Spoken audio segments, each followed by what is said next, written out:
Gravadinha. Vamos lá então, do início. Existe um campo elétrico uniforme, eu sei que esse campo elétrico tem uma origem e um destino, né?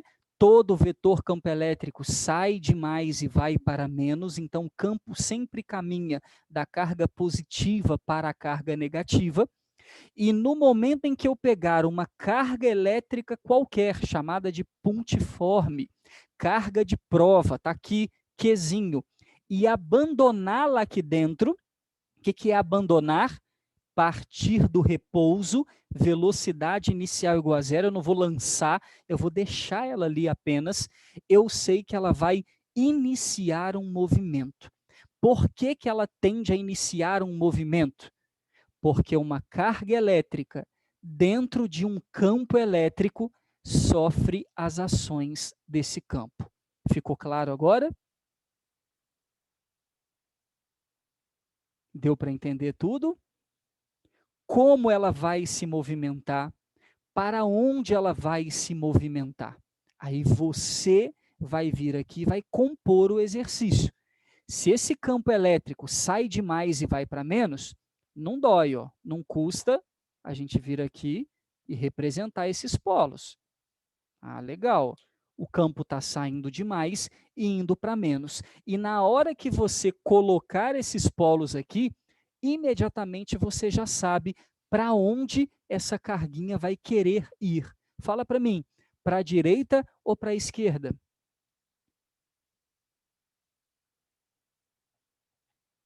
E aí, direita ou esquerda? Para onde a nossa carguinha positiva vai tender a ir?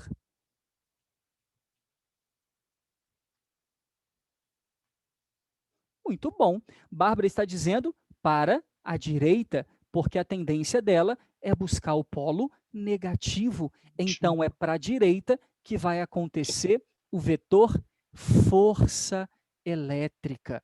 E é graças a essa força que ela vai iniciar um movimento retilíneo para a direita. Moçada, a primeira pergunta teórica que o vestibular pode fazer para você é: que tipo de movimento é esse? E quando a física vem com uma ideia de que tipo de movimento, ela está te perguntando: é retilíneo uniforme? É retilíneo variado? É retilíneo uniformemente variado? É circular? Uniforme? Circular variado? Que tipo de movimento essa carga vai aderir? Primeiro, se a nossa carga não foi lançada, foi abandonada, ela sempre vai se mover na direção do campo. O que significa isso? Direção. A direção aqui é horizontal.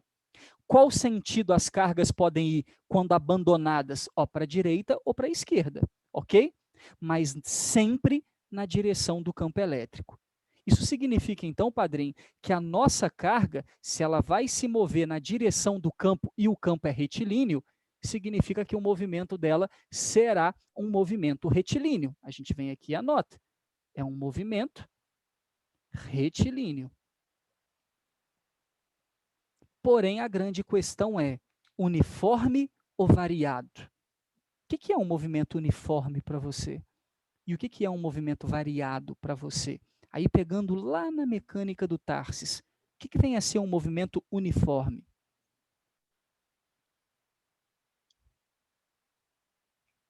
A Bárbara até acha que no caso aqui é uniforme. O que vem a ser um movimento uniforme? É um movimento que não tem aceleração, está dizendo a Bárbara, correto. Movimento uniforme é um movimento cuja velocidade é constante. O que seria um movimento variado? Aquele que não é constante, cuja velocidade varia, ou seja, tem aceleração. Perfeito? Sim. É um movimento que tem aceleração. Só que para resolver isso aqui, eu vou pedir para sua cabecinha forçar um pouquinho lá na frente, matéria que você ainda vai revisar com o Tarsis, que é a dinâmica de Newton. Claramente você sabe que se uma força resultante atua sobre essa carguinha, ela vai ser acelerada. Por que, Simon? Porque, segundo a segunda lei de Newton, uma força resultante causa em qualquer corpo de massa m uma aceleração. É a famosa fórmula física, meu amor, ok? Eu odeio teoria, está dizendo a Bárbara aqui. E por que eu sei que essa é a força resultante? Ah, porque a massa dessa carguinha aqui é praticamente desprezível. Então, a força-peso que age sobre ela aqui é praticamente desprezível. E os exercícios vão dizer também, desconsidere a gravidade local, portanto, essa força elétrica, que é calculada como? Força que entra. Lá da equação do campo. Campo não é força sobre carga? Então, juntando força e campo, olha lá, força que entra. Legal. Então, bolotinha para a equação 1, bolotinha para a equação 2. Simon, por que você está colocando essas duas equações aqui na minha cara? Só para dizer uma coisa para você, uma coisa muito, muito importante. Me ajuda. Esse campo, ele é constante ou variável? Esse campo, que eu chamei no início de campo uniforme. Esse campo é constante ou variável?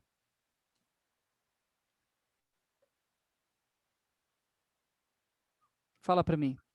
Se o campo é chamado de uniforme, ele é constante ou variável? Ele é constante. Ele é constante. Então, vou vir aqui e vou botar CTE, abreviação para constante. Perfeito? Sim, sim. O valor da carga também é constante, graças a Deus, né? Enquanto ela se movimenta ali, ela não perde carga, né? A carga é dela, nasceu com ela, ou alguém colocou. Então, se o campo é constante e a carga é constante, eu estou multiplicando constante vezes constante. Tem como a força dar variável? Não tem. Se eu estou multiplicando a carga que é constante pelo campo que é uma constante, logo a força é uma constante. Ah, tá, Simon. E o Kiko? Tá, vamos para a equação de cima. Se a força é constante e a massa também é constante, porque o corpo não perde massa enquanto caminha, a não ser que ela esteja fazendo uma dieta, alguma coisa do tipo, que não convém à nossa carga elétrica. Se a força é constante e a massa é constante, na hora de dividir constante por constante, vai sobrar uma aceleração, que vai ser o quê, padrinho? Constante também. Simon, e o Kiko? E o Kiko, cheguei onde eu queria, né? E o Kiko que, se a aceleração é constante, o Tarsis te ensinou que o movimento em questão é uniformemente variado. Então, Sim. é um movimento retilíneo uniformemente variado, cuja aceleração, bonito, preste muita atenção, além de ser constante, é fácil de calcular. O cara virar para você e vai falar assim, considere um campo uniforme de valor tal, uma carguinha elétrica de valor tal é abandonada aqui, sabendo-se que essa carga tem uma massa tal, determine a aceleração da partícula. De cara, primeira coisa que você faz, calcula a força. Carga vezes campo, força que entra. Se eu tenho o valor da carga e tenho o valor do campo, eu tenho a força que ela está sentindo, que ela está sofrendo. Acabou de calcular a força, vem para cima. Com a força e a massa dela, não se engane, ela tem massa, pequena ou não ela tem, eu consigo calcular a sua aceleração. Aí eu viro para você e pergunto, para que é importante conhecer a aceleração no movimento uniformemente variado? Aí você me responde, uai Simon, somente com aceleração eu consigo trabalhar com as 3 equações do MOVE que o Tarsis me ensinou. Vocês lembram das 3 equações do movimento uniformemente variado? Você acredita que elas podem ser aplicadas aqui? Porque pensa, se aqui tem uma placa positiva e uma placa negativa, e eu falo que eu abandonei essa bonita aqui do repouso, ela vai caminhar até bater na placa do lado de lá. Com que velocidade final ela atinge a placa do lado de lá, sendo acelerada o tempo todo? Quanto tempo ela gasta para atingir a placa do lado de lá? Qual é a distância entre as placas, ou seja, a distância que ela vai percorrer?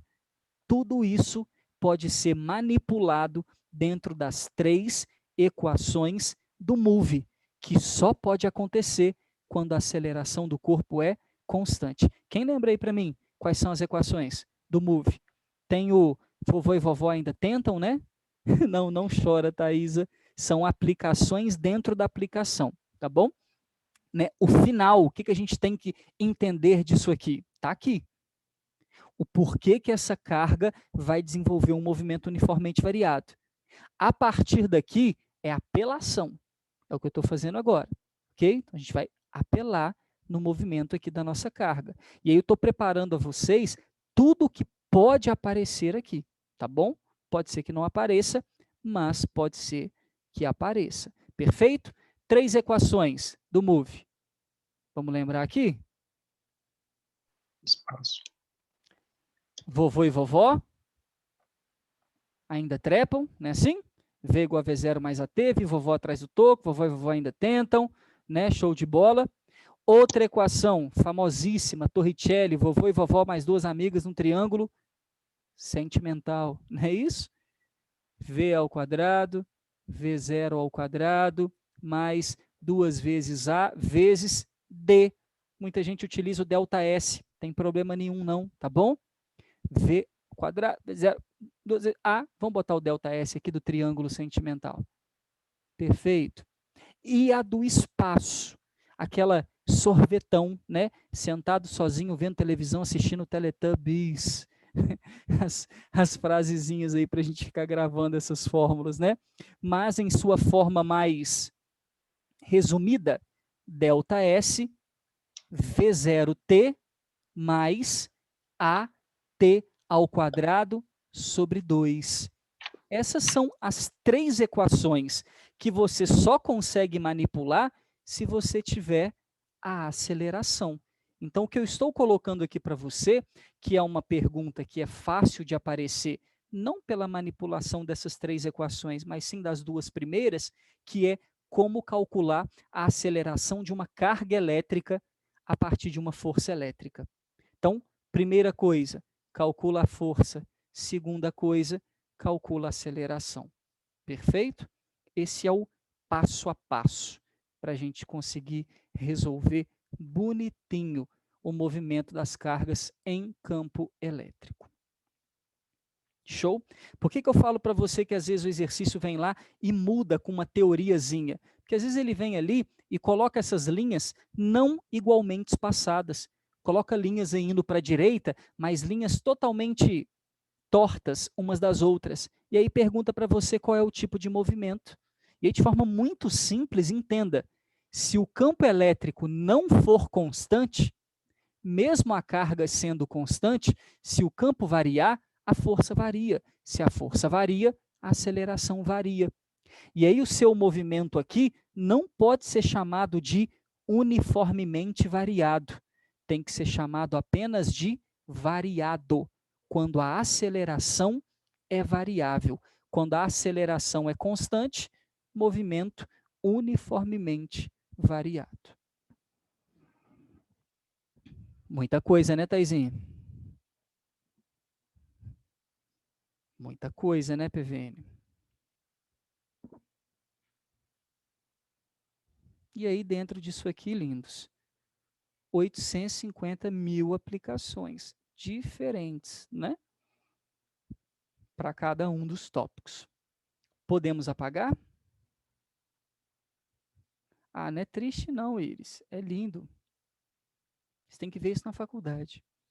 Você enxerga coisa até onde não tem. A faculdade é bonito, tá, gente? Nossa, que desespero. Não, é pular não. Nem fugir, nem chorar. A galera vai pular, fugir e chorar. Não. Nossa faculdade de física foi muito cruel, moçada. Pelo amor de Deus. Muito cruel. Todas são, na verdade, né? Nenhuma é fácil. Uma vez os caras estavam zoando esses cursos mais, que a galera fica zoando, né? Turismo. A Bárbara. Ai, ai. O que é, Ian?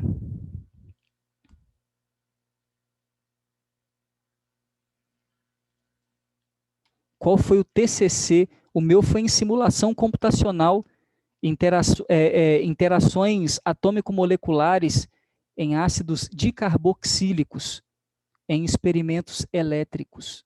Né? Resumindo para você, esse é o lema, o tema é um pouco maior, mas eu trabalhei com química orgânica e, caralho, eu trabalhei com química orgânica. Trabalhei com 3 coisas, na verdade. Eu sou bacharel em física, especializado em ensino, não sou licenciado. E sou bacharel em física aplicada à ciência dos materiais. Então, são 3 coisas, né?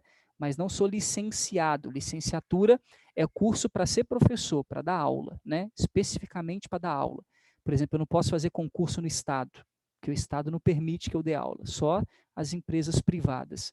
Né? Então, não consigo dar aula no Estado, porque eles exigem, por exemplo, essa licenciatura, que é fazer as matérias, pedagogia do ensino, né? Metodologia científica, planejamento e tudo mais. Essa parte eu faço hoje, né? Eu faço complementação hoje, para também ter essa licenciatura. Mas é muito complicado, vocês vão ver, é muita doideira mesmo, muita doideira. A gente aprende muito mesmo, e aprende muito a se virar sozinho, tá? Mano do céu. Fico vendo. Na época agora de vocês, né? Vocês irão entrar, esse momento agora tá mais fácil. Tá mais fácil. Cara, eu tenho um colega meu que está fazendo faculdade, ele baixou um aplicativo chamado Responde Aí. Eu acho que é isso mesmo, Responde Aí. Ele digitou lá a faculdade que ele faz, né? Colocou lá, bonitinho. UFES, no Espírito Santo. Aí botou UFES. Aí vem as matérias, tudo que tem no Responde Aí com relação a UFES. Aí ele estava cursando Cálculo 1. Aí ele botou lá, Cálculo 1. Aí estava lá, velho. Prova 1, prova 2, prova 3, prova 4, prova de trocentos professores, sacou? Ele recebeu uma prova para fazer online e conseguiu as respostas todas no Responde Aí. Olha que viagem. E o Responde Aí, as respostas não estão só alternativa, não. É uma foto da resolução, porque é prova aberta, né, na faculdade. Olha que doideira, mano. A facilidade que se tem para estudar e para colar também, né? Ou para resolver os seus problemas. É o braille da faculdade. Isso aí. É o braille da faculdade. Entende, mano? Na minha época, prometo para vocês, tinha nada na internet, padrinho. Nada, absolutamente nada. Só artigo científico, coisa da mais alta patente postada. O resto tinha não, era tudo no livro. Prova de Física 2. A gente ia na biblioteca, pegava todos os livros de Física 2 e resolvia todas as questões para ver se parecia alguma coisa parecida na hora da prova, porque o professor na faculdade não tem livro, não tem apostila, simplesmente chega, abre conta, abre fórmula, passa a matéria, conversa um pouquinho com você, sai da sala, prova daqui a 1 semana ou 2 semanas ou daqui a 3 dias, e não se tem livro. Você que corre atrás do livro, olha que viagem. Doido, né? Íris, essa facilidade atrapalha bastante algumas cabeças, né? Essa facilidade era para deixar todo mundo louco de conhecimento, né? O Braille, entre outros, era para deixar todo mundo louco de conhecimento. Mas, infelizmente, isso não acontece, né? Alguns cabeça fraca aí perdem a oportunidade, ficam bitolados aí para o lado negativo, né? E acaba perdendo a oportunidade. Falo com a molecada, falei, não, cara, vocês estão aí no estudo online, reduzir um pouco a carga horária do que tinha na escola. Era a hora da molecada deitar os cabelos, saca? Absorver, absorver. Mano, eu fiquei vendo, bicho. Senta no YouTube, por exemplo, tem o meu curso de física no YouTube, vocês têm noção? O curso de física da Universidade de Harvard, nos Estados Unidos, tá lá todo legendado no YouTube, aberto. Você tem noção disso? Do MIT também, né? O MIT, que eles chamam lá, e também daquela que é muito famosa, sem ser Harvard. São 3. Tem o MIT, tem Harvard, tem mais uma. o curso de física completo, todas as cadeiras, todas as matérias. Eu estou estudando aqui, por exemplo, na minha faculdade, o professor não está dando conta, eu não estou entendendo, eu entro lá, cara, e vou ver laboratório gravado lá em Harvard, tudo legendado. O cara falando inglês, legendado embaixo, a aula, né, conforme se eu tivesse num curso de faculdade online. Olha que louco isso. Aonde que eu ia imaginar que tivesse um negócio desse no passado? Você tá doido? Então, assim, muitas oportunidades. Vou mentir para você não, tá? Muita oportunidade para a galera estudar. Inclusive a própria faculdade EAD, né, online agora, não estuda de fato quem não quer, quem quer arrumar alguma desculpa. Lindões, blindagem eletrostática, para finalizar. Essa é linda, apareceu na prova aí ano passado, aparece na prova direto. O que é a blindagem eletrostática? É a teoria de Michael Faraday, né? Baseado no experimento que ele resolveu chamar de gaiola de Faraday, não é isso?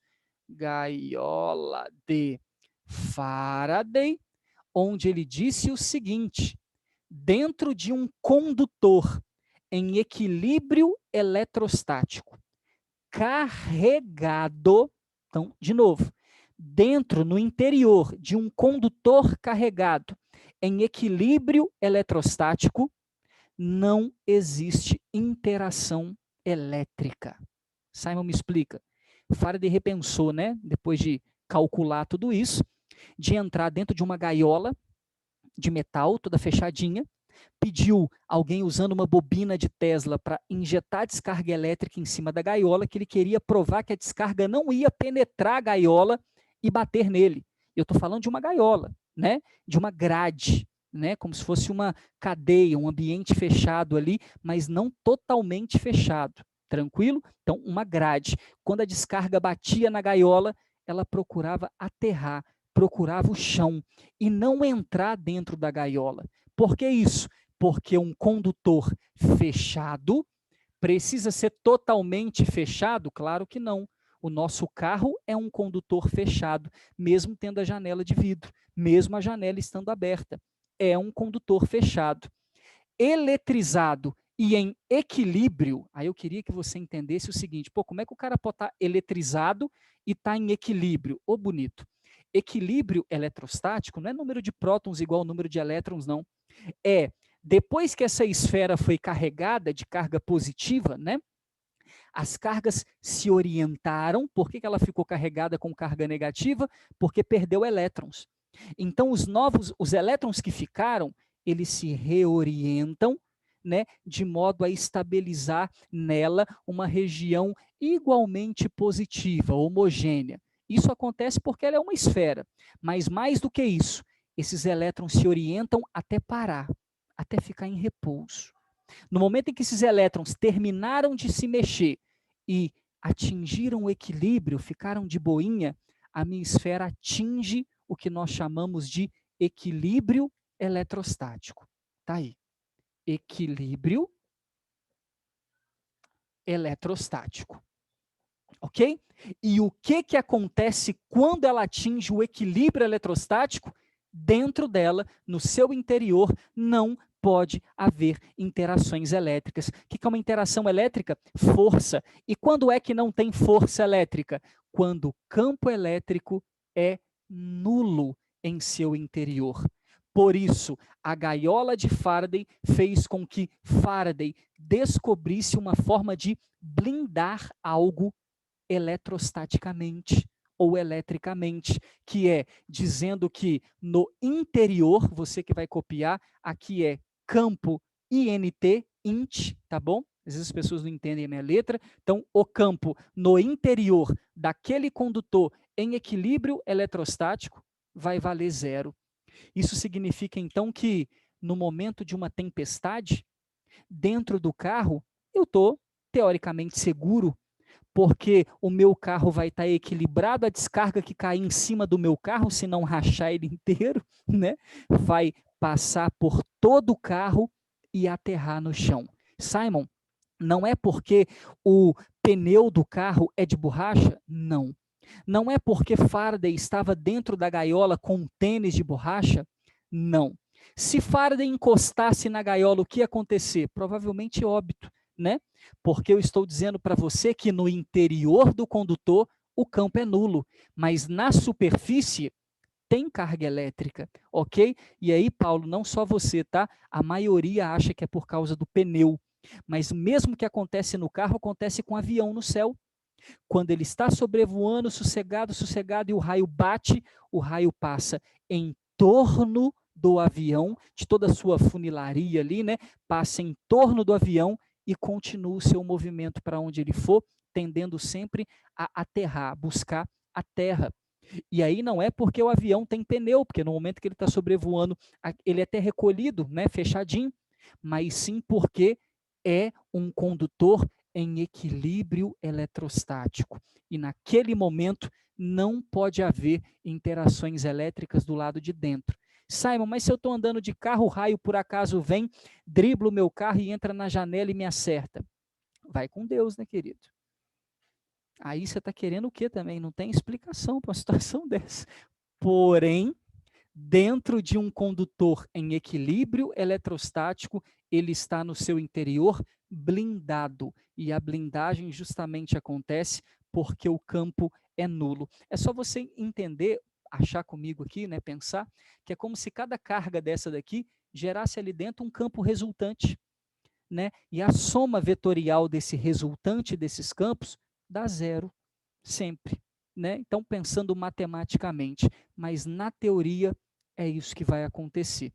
E aí, a tendência natural é que ali dentro eu esteja protegido. Eu estou protegido dentro da minha casa, estou protegido dentro do meu carro, estou protegido dentro de um avião, estou protegido dentro de um elevador fechado. Já reparou que o elevador, se for todo de metal fechado, como que é difícil o sinal de celular? Também, se você pegar o telefone celular na sua casa, experimento simples, pega o celular de alguém, pega o papel laminado, né, que a gente tem em casa, enrola todinho no celular e com outro telefone liga para ele, vai dar fora de área. Né, esse telefone está em impossibilidade de receber chamada, porque a onda eletromagnética não entra ali, dentro daquele condutor fechado, que vai ser o papel alumínio que você vai enrolar o seu aparelho celular. Então, essas coisas tendem a acontecer quanto mais fechado for o nosso condutor.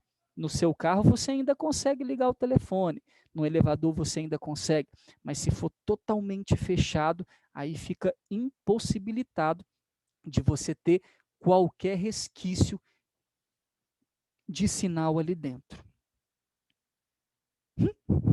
Eu achando que andando de chinelo estava protegida. Infelizmente não, porque ainda dentro da blindagem pode acontecer o que nós chamamos de poder das pontas, né?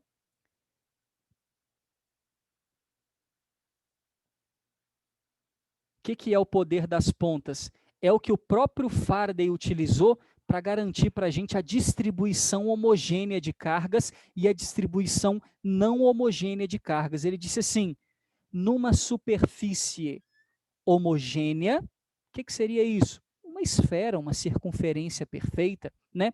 Eletrizada aqui negativamente, ó, segundo ele, as cargas vão procurar se espaçar perfeitamente umas das outras, distribuindo a sua carga de forma homogênea. Mas se você pegar um condutor metálico na forma de uma coxinha, ok?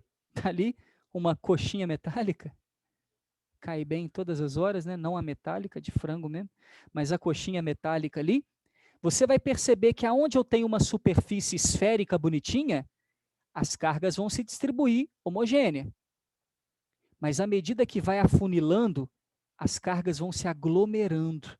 Alguém já ouviu falar em para-raio? Esse é o princípio de funcionamento do para-raio, né? Que vai atrair os raios para as pontas. Por quê? Poder das pontas. Por que funciona dessa forma? Porque o Faraday descobriu que toda vez que um corpo é carregado, a sua carga se distribui ao longo da área. E essa distribuição é chamada de sigma. Amados, eu vou botar essa fórmula aqui mas ela é utilizada só para explicar mesmo, tá? O que que representa esse sigma, que eu vou puxar a setinha aqui? Ele representa a densidade superficial, densidade é distribuição, tá? Densidade volumétrica, a massa distribuída num volume. Densidade linear, a massa distribuída num comprimento. Densidade superficial é uma massa, uma quantidade distribuída dentro de uma área. Então, é a densidade superficial de cargas. O que significa isso? É como as cargas se distribuem numa área. E quando ele descobriu isso, ele entendeu. Entendeu o que, Simon? Que quando a área é pequena, aonde eu tenho área pequena? Nas pontas. A densidade superficial, o que, que é isso? A aglomeração de cargas. Não pode, né? Não pode aglomerar. A aglomeração de cargas cresce. A densidade de cargas cresce. O que é a densidade? A quantidade de cargas que ocupa aquele espaço cresce. Então, aonde eu tenho uma área totalmente perfeitinha, homogênea, área homogênea, uma distribuição homogênea de cargas. Afunilou, diminuiu a área, eu vou ter um aumento na densidade, ou seja, um acúmulo de cargas nesse local. E esse acúmulo de cargas, meu querido, vai fazer com que, por exemplo, os raios, em seu movimento natural de descer para a Terra, que é um grande reservatório de cargas, a gente vai ver isso no comecinho da aula da semana que vem, né? Ele pode ser que ao descer, olhe um para-raio, alguma coisa pontuda e fala, delícia, hein? E vai lá primeiro. Porque entre a Terra e aquele local ali, aquela ponta, aquele local, está mais recheado de cargas aglomeradas e vai atraí-lo com maior facilidade, ok? É isso que vai acontecer. As nossas descargas elétricas, né? Aquele bando de elétrons ali, aquela descarga elétrica ao ser gerada, semana que vem a gente vai ver isso, pode ser que ele procure, ok? Regiões pontiagudas, né? Antes de atingir a Terra. Por isso do perigo, né? Do para-raio, né? Que a gente coloca em determinados locais para que o raio não atinja as construções, não faça elevação na carga elétrica local, na rede local, para não queimar os aparelhos, então eu coloco o para-raio, mas é claro que junto com o para-raio tem um fio terra, né, para que a descarga venha para o para-raio e seja aterrada atrás de um terreno qualquer e nunca venha para dentro da sua casa para correr o risco de queimar os seus aparelhos, né? Agora, entenda, dentro dessa situação, a gente pode estar introduzido em locais de ponta no dia a dia. No começo da tempestade, eu tenho árvores que são locais de ponta. Se você pesquisar por vídeo de pessoa que toma choque de raio no YouTube, você vai ver a quantidade de pessoas que estavam encostadas em árvore, debaixo da árvore na hora da tempestade. O raio vem no meio da árvore e bate em todo mundo que está encostado. Tem um que é até engraçado, tem 4 pessoas encostadas, né, mexendo no celular, um de cada lado do tronco da árvore, o raio desce, você só vê o clarão e aí começa a cair, despencar de cabeça, um de cada lado. Não sei se vocês já viram esse videozinho aí, né? A árvore é uma ponta, o para-raio é uma ponta, você num lugar todo aberto na hora da tempestade é a ponta, ok? Você, antes de cair na terra, você vai ser um atrativo para o raio, porque no lugar todo plano, você é o único pontiagudo do local, né? Por isso a pessoa pede, tá num lugar, uma savana, por exemplo, que a galera vai viajar e começa a descer raio, é agachar, abraçar a perna e tentar ser o mínimo de ponta possível. E outra coisa que eu não entendo, para finalizar a nossa aula, semana que vem a gente vai falar desse detalhe, é aquele guarda-chuva de velho. Vocês têm aquele guarda-chuva de velho? Que é aquele guarda-chuva preto grandão, que tem uma ponta de metal na ponta. Vocês já viram aquilo? Rapaz, que viagem aquilo, né? Aquilo é um para-raio ambulante e é só velho que vai usar. Bom, vocês também podem ter, talvez, na casa de vocês, né? Talvez vocês são mais velhinhos também. Mas Ah lá, o Gustavo, o meu é desse. Numa viagem, cara, eu saio, abro aquela parada lá, ah, mas o cabo é de plástico. Meu filho, a descarga bateu ali, já era. Pode ser de, de plástico que for, não tem jeito. Ah lá, ó, o da avó ficou de herança. Ó. Muito bem, Nicole, se safou. Todo mundo é velho, eu já tive um dele também, só que eu perco todos os meus. Sou mestre em doar guarda-chuva para os outros. Tirou o print? Tá para acabar qualquer minuto ali, vai nos deixar na mão. Printou, printou, printou?